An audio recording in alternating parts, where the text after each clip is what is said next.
Hello, everybody. Marco from Rookie Van Expediting here. Trying to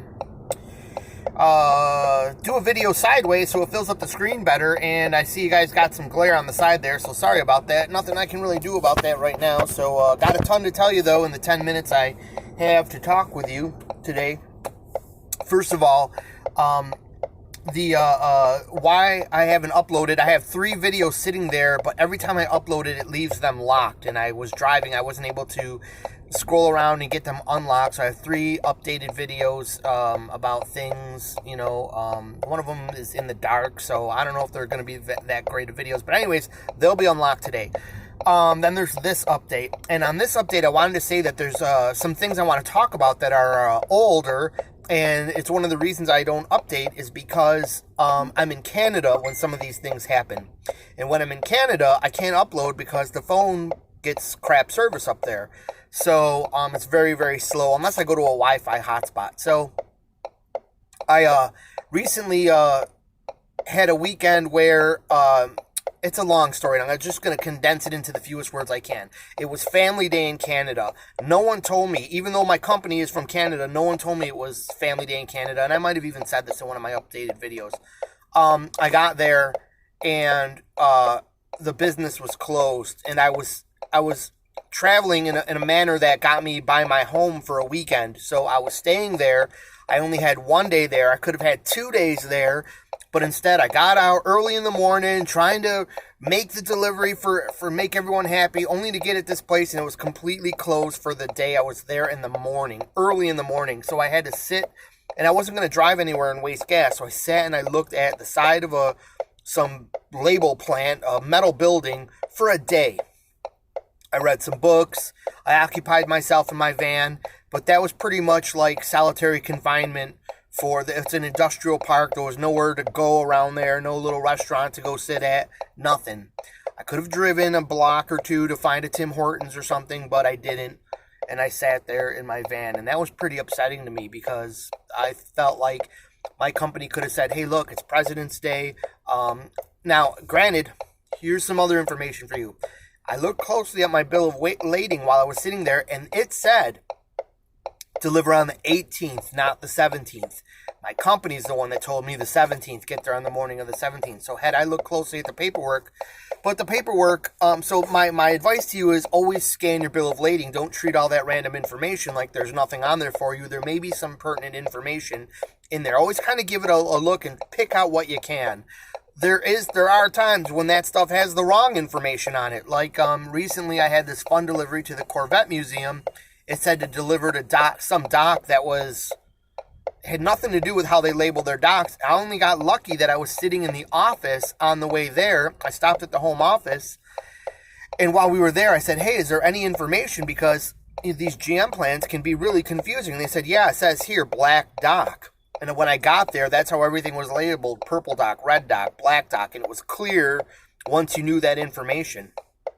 So you have to sometimes just hopefully you get lucky and you get the right information. So today I just hopped in my van to make this video because I got kind of pissed off. Yesterday, first of all, I scheduled some time off, and here's the real point of this video, is to tell you guys that forget about scheduling things. If you want to be a van expediter, you really got to give up everything that you love. If you like music or maybe a sporting event, and you want to book some tickets or buy some tickets because the big game is on this date and you can't wait for it, don't count on it. It was a laughing stock to me. What I learned over this past weekend is basically this company doesn't have the ability to be like, okay, Joe's got time off. He needs to be home. Let's make sure, a week in advance. We're kind of like got him near his home. He's going to be up by there within, 300 or 400 miles is fair and reasonable. And let's get him there. He's a good employee. He's got time off. They don't honor anybody who runs or who does this or does that. You are just another moneymaker. People come in this job and people go. They see it all the time. Even the good guys bounce in and bounce out. So you're just another number to them. You're going to be another number on this job unless you got a better carrier than I have, or a better network than I deal with, but they're going to do what they can, but their loads are their priority, really not you or what you need to do, or the fact that, even though you've booked the time off and we're approved for it, it's some concert. They don't care about getting you to that. So anyways, the best they could do was get me to Kansas City when I needed to be in Buffalo, New York for my bought and paid for ticket. Front row seat, Eric Johnson on guitar. Eric Johnson on guitar, my favorite guitar player. I'm a musician. I'm a guitarist. I love guitar, and I love good guitarists. And I take every chance I see to see concerts because a lot of bands are on their last tours. Like, for example, I'm really lucky that I really went to see Rush as many times as I did, especially the last tour, because that was it. And now Rush is done forever. But that's a long story that I don't want to get into. So I got boned because all they could do, sent me to Laredo. And I don't mind going to Laredo. And I had a nice time there, and it was early enough. I thought I could get back toward the East Coast and get some good miles in, so no problem. And the weather was nice. But it came down to the wire on Monday. Next thing they're like, okay, go to Kansas City, which is already 16 hours from Laredo. But it's 900, it's another 17 hours or 16, 15 hours from Buffalo, New York. So it was 900 miles. Now, what wasn't the fault of the dispatch office was that there was a snowstorm happening today, too. So I really didn't want to get into that area as much as I could help it. So I decided to skip the concert. I'm really pissed about the loss of $40 on that ticket. Only $40, not a big loss. It would have been $120 to go there in gas. So I would have been scrambling to get there, all flustered by the time I got there, worn out, tired, and knowing that I spent $120 extra dollars in gas to get there, maybe $180. I didn't calculate it at all. Just a rough estimate. And so I just knew that even if I went to the concert, I wouldn't even be there. I wouldn't even be enjoying it because I would just be so flustered and frazzled. So I didn't go. Chose to stay here. And so, back in service. So they found me a load for today. I get here. Not only did I have a frustrating job, but luckily I left enough time to get here so the road frustrations didn't get to me that bad. But, it was persistent. As soon as I got in the parking lot, they've got this cluster F of trucks they're trying to load up. It's a busy place. And I'm getting screamed at by someone in the parking lot because someone is trying to back up. And as I'm pulling in, just kind of looking for where I need to be, I'm moving. People are thinking I'm sitting there in the way, and they're screaming at me and whatever the deal is. So it was pretty frustrating to get screamed at by people who didn't know what the hell was going on. So, not a big deal there.